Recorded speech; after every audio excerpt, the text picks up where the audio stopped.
Hello guys, welcome to my YouTube channel underdog_28। Guys, आज हम एक और रिलेशनशिप प्रॉब्लम के साथ आपके सामने आए हैं और ये प्रॉब्लम है अनुराग और प्रेरणा की लव स्टोरी की।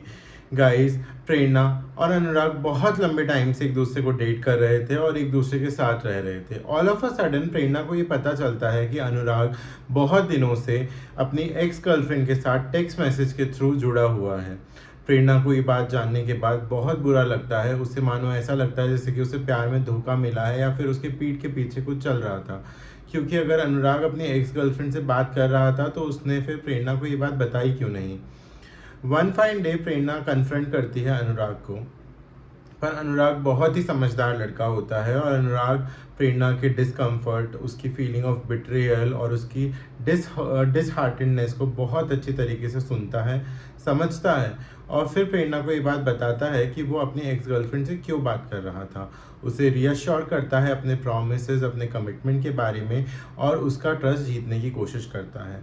प्रेरणा ये बात समझती है कि उसने उसकी बात को ध्यान से सुना, उसकी प्रॉब्लम को सुना, उसकी प्रॉब्लम को एड्रेस करने के लिए उसने अपने प्रॉमिसेस और अपने लव को और अपने कमिटमेंट को रीअश्योर भी कराया और उसे फॉरगिव कर देती है।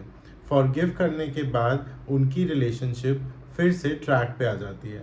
ट्रैक पे आने का क्या कारण था? कारण ये था कि प्रेरणा जब डिसहार्टेंड हुई तो अनुराग ने उसकी प्रॉब्लम को निगलेक्ट नहीं किया, इग्नोर नहीं किया, डॉज नहीं किया, बल्कि उसकी प्रॉब्लम को अच्छे से सुना, उसकी फीलिंग्स को समझा, उसके डिस्कम्फर्ट को समझा और फिर से उसे रीअश्योर कराया अपनी रिलेशनशिप, अपने कमिटमेंट को और अपने प्यार को लेकर। गाइस, ऐसा कई बार होता है कि हमारे सामने सिचुएशन होती है जो कि हमें ऐसे दिख रही होती है पर अंदर से वो वैसी नहीं होती। पर हमें जल्दबाजी में कोई डिसीजन नहीं लेना चाहिए, बल्कि अपने पार्टनर से उस प्रॉब्लम को डिस्कस करना चाहिए। क्या पता उसका कोई दूसरा एंगल भी हो और इस डिस्कशन की वजह से हमारी रिलेशनशिप टूटने से बच जाए और हम अपने प्यार करने वाले अपने लवर से दूर होने से बच जाए। जल्दबाजी में कोई भी डिसीज़न नहीं लेना चाहिए, क्योंकि कई बार हमें जिस एंगल से चीज़ें दिखती हैं वो डिफरेंट होती हैं और जिस एंगल से चीज़ें रियलिटी में हो रही होती हैं वो हमारी रिलेशनशिप को हार्म नहीं कर रही होती हैं। तो हमेशा अपने पार्टनर से खुल के बात करें। जिस भी चीज़ को आपको डिस्कम्फर्ट है, जिस भी चीज़ को लेकर आप बिट्रेयल फील कर रहे हैं, और उसके ऊपर कोई डायरेक्ट डिसीजन ना लेते हुए या फिर उस रिलेशनशिप को तोड़ते हुए। क्योंकि जैसे कि मैं हमेशा कहता हूँ कि प्रॉब्लम्स रिलेशनशिप से बड़ी नहीं होती। प्रॉब्लम सॉल्व हो सकती हैं पर एक आइडियल लवेबल पार्टनर मिलना बहुत ही मुश्किल है।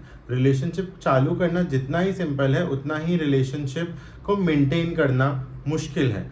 तो गाइज, अपनी रिलेशनशिप्स को, अपने पार्टनर्स को पकड़ के रखिए, अपना कमिटमेंट, अपना ट्रस्ट बरकरार रखिए और अपने रिलेशनशिप में चलने वाली प्रॉब्लम्स को कमेंट सेक्शन में मेंशन करिए, जिससे कि हम उसके सल्यूशन, उसके मोड ऑफ एक्शन के साथ अगली वीडियो